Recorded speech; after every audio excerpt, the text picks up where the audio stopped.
دغه ویډیو پیغام ټول افغان کډوال واوري او کوشش وکړي د ټول افغان کډوالو پرې ورسوي. د یو چا په خبرو کې مرাজি دغه ویډیو تاسو وینئ 15 لک روپۍ د دغه افغان رور ساخست دي یو اس ایچ ورته ویلي چې مشتابه نه بارو ستا کډه بدلی دی وای چې ما په هوټل کې مطلب د کور مکمل سامان مارو پرکاوي 15 لک امر سواخ سیودار ټول چې مشتانه بارو خو سه مش دای گرفتار کړیو. نو ټول افغان کډوال ورونه چې په دا خبر وي یو روپۍ هم وچاته مور کوي چې شل واره تاسو دا ورته وایس چې موږ نه بارو د پیسې واخه خو اخر به برته اول تا باروي.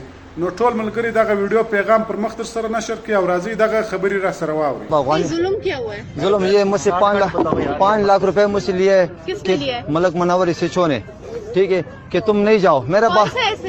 हाँ कौन सा पिंड मेरा एक बार इधर मैडम मेरा बात सुने, उसकी जब SHO भी बनाया ना तो उसकी घर का कबाब टिक्के बारपी की सारा मैंने बनाया, इस हद तक मेरा उसके साथ ताल्लुक था।